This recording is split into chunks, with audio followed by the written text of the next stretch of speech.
Okay, guys, we're on to another one. I had some people queued up and changed my mind on a couple of these, I think, and I've run into my next problem.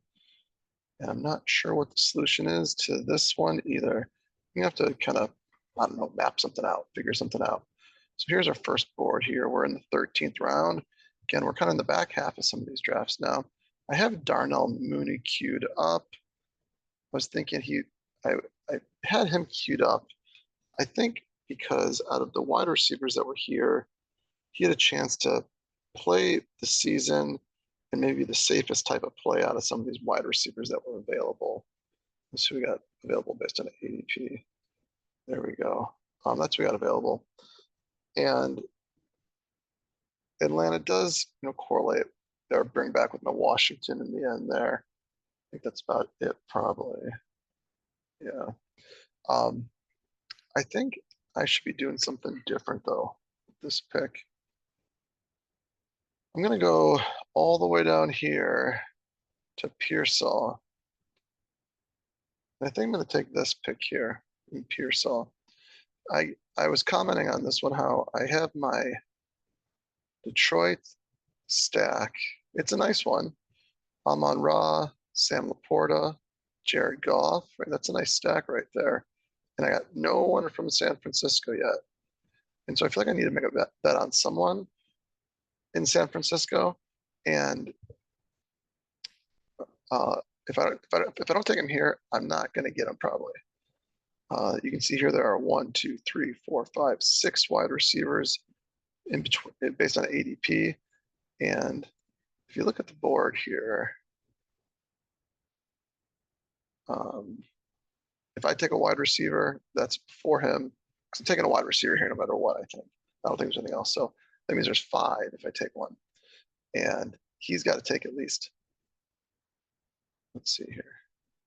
He's got to take 2 wide receivers probably. I mean, if I were him, I'd take, not saying all these people are thinking the same way I am, but 2 wide receivers, let's assume they're 2. These guys could skip if they wanted to. So let's give a half. So 3. This guy's got to take 2. So 4, 5.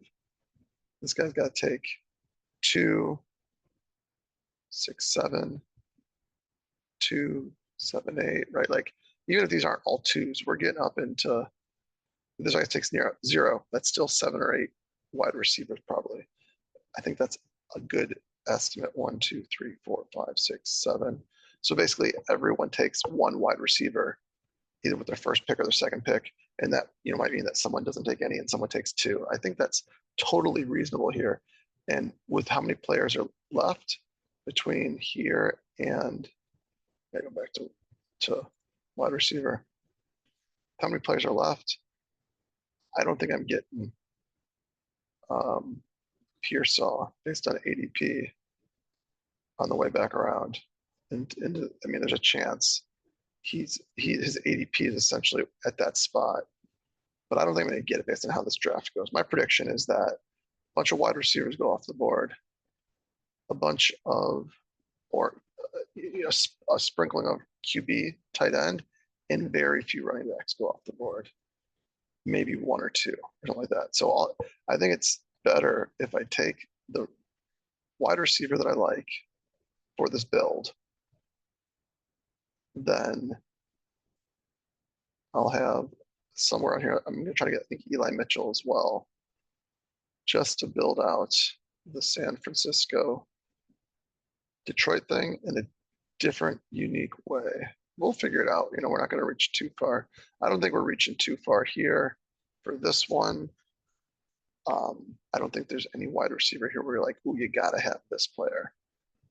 In fact, I think Pearsall and Burton probably have the most upside of this group. I know a lot of people are high on Polk, and he maybe not the most, maybe not the most upside. I don't know who's the most. I think Pearsall is the most upside based on draft capital, and if there were injuries, probability is low, but there's something to be said for it. Burton's in a nice offense, and Polk's going to probably be given the biggest opportunity with some talent there. So I think this is your choices mainly. Or if you want to be really safe, Mooney.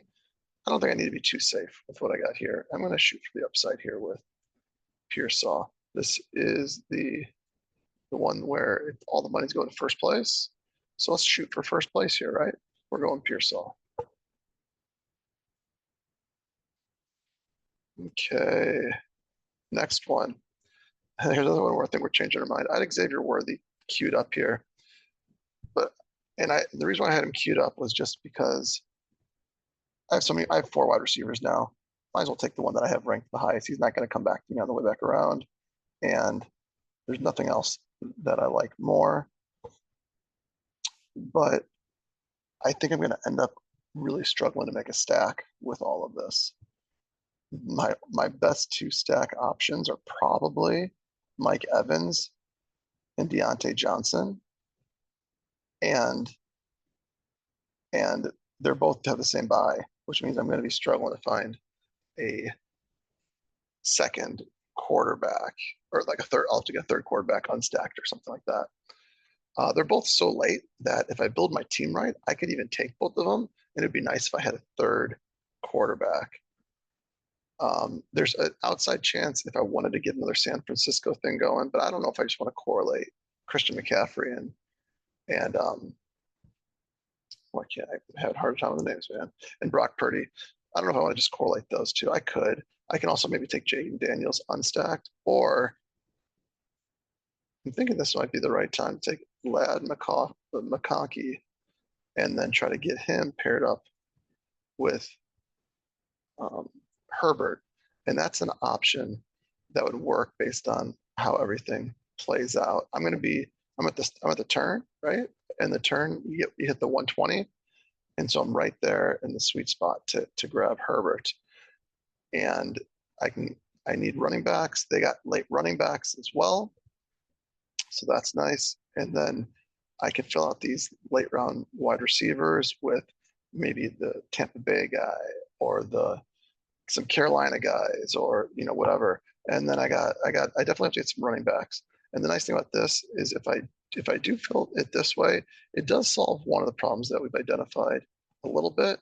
Basically, I'm going to be pushing all my quarterbacks down the draft, and it's going to hopefully open up this pocket right here, at the 8-9 turn, to grab 2 running backs.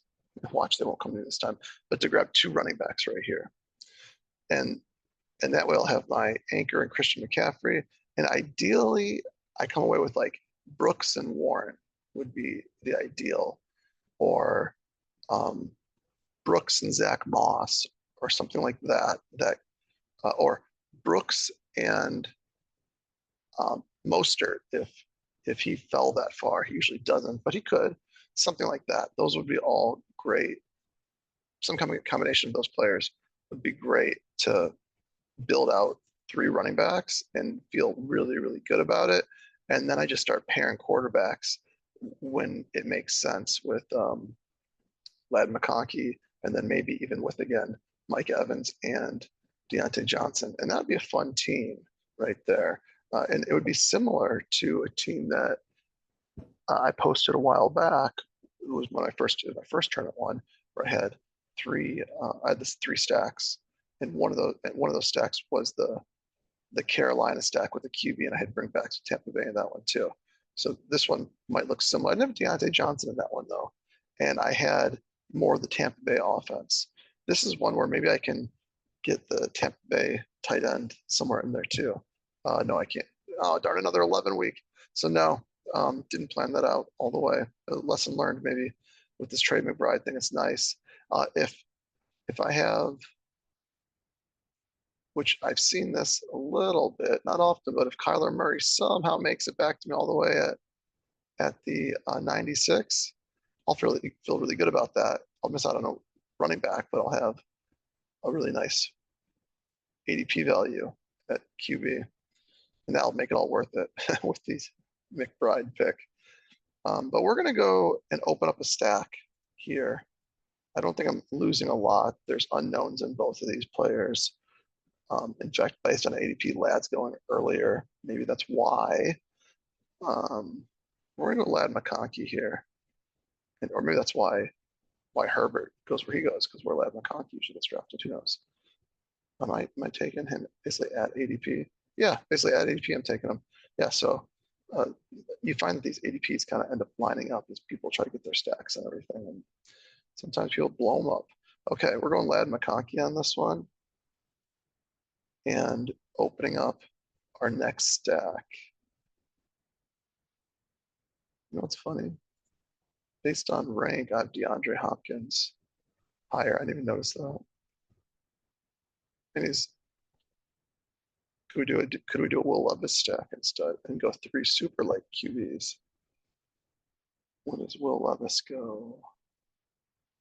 So the other thing too I want to look at, see, is who I'm going to be competing against. If I go like Will, so see, that's the problem. Will Levis is around the same time as Bryce Young right here, and there's Baker Mayfield there. So it's going to be tough. Oh no, no, they're not at the same time. 165, 180. They're just kind of back to back. Oh, that based on my ranks. Okay, 165.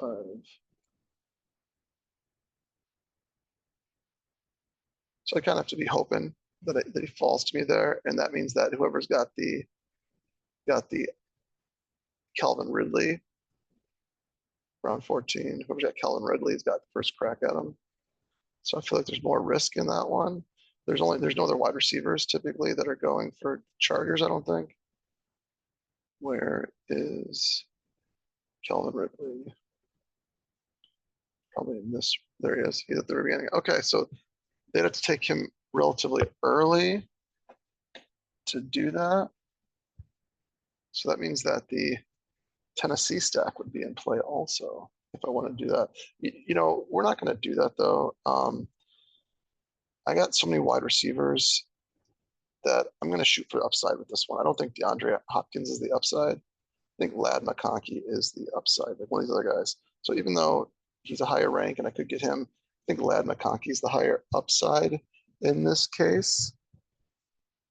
So we're going to do that. Okay, drafting Lad at ADP. So whenever Hopkins would build it earlier than ADP, or good either way. Lad McConkey going for the upside here. I think that's the right play with all of our other wide receivers. Okay, maybe Evans carries us to start the season, right? And then McConkey comes on strong at the end. That'd be ideal. Next one. Okay. Every time I get in Brooks, you can say Brooks, Bowers, Najee, and Zach. These are the players we're talking about for the other team too, basically. This one here, I have Brooks queued. I need a running back. I need a tight end. There's only a couple picks between me and the turn.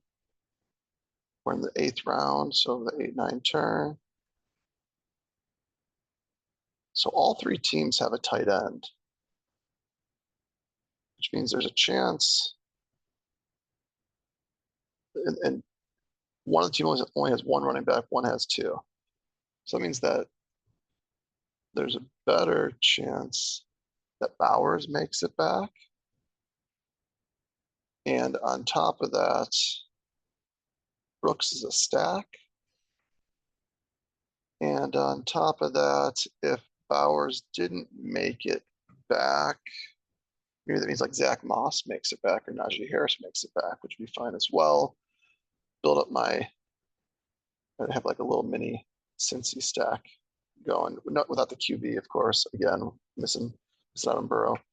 But the pick here, I'm pretty sure, is to go with Brooks, and then we got some. I want to make sure. I want to ideally get either Tua or Watson as my second QB, most likely, to kind of build up that Miami-Cleveland game. I missed out again on the tight end for Cleveland. Where did he go? right here. Dave Njoku went just a couple picks before me. Okay, it is what it is.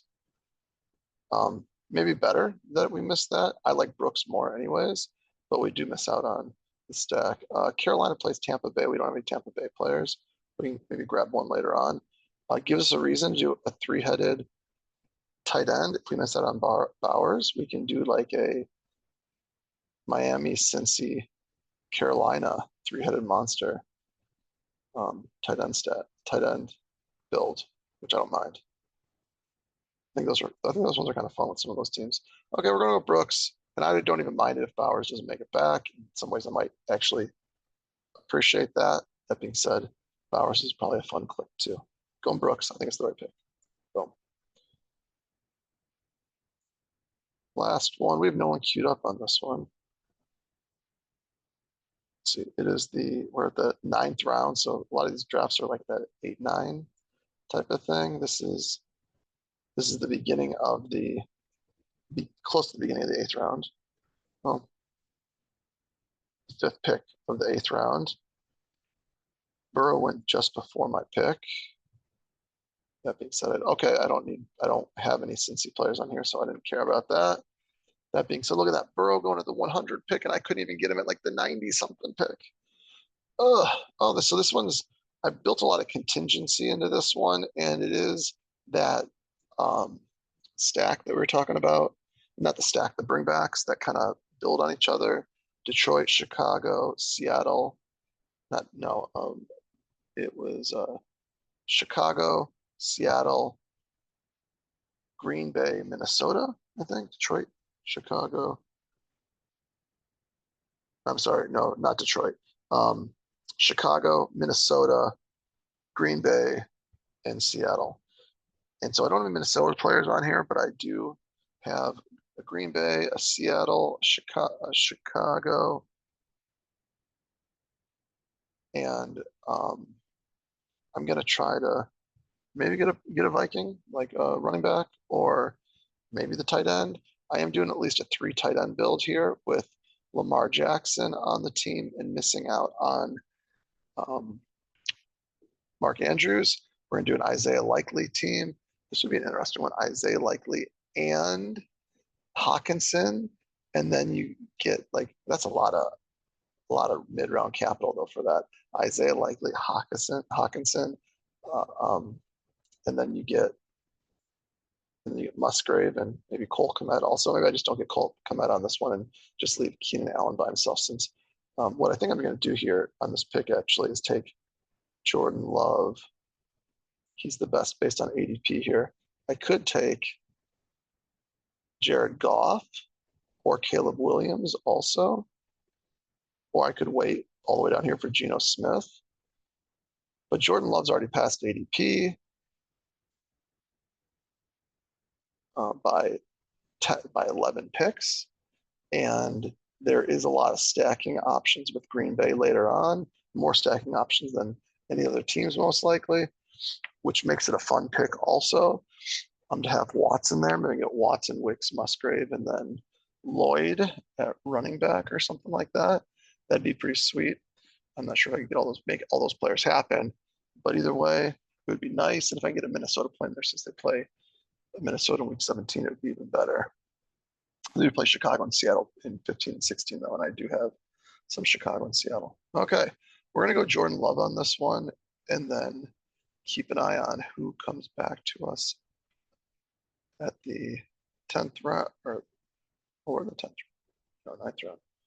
The 10th round at 116.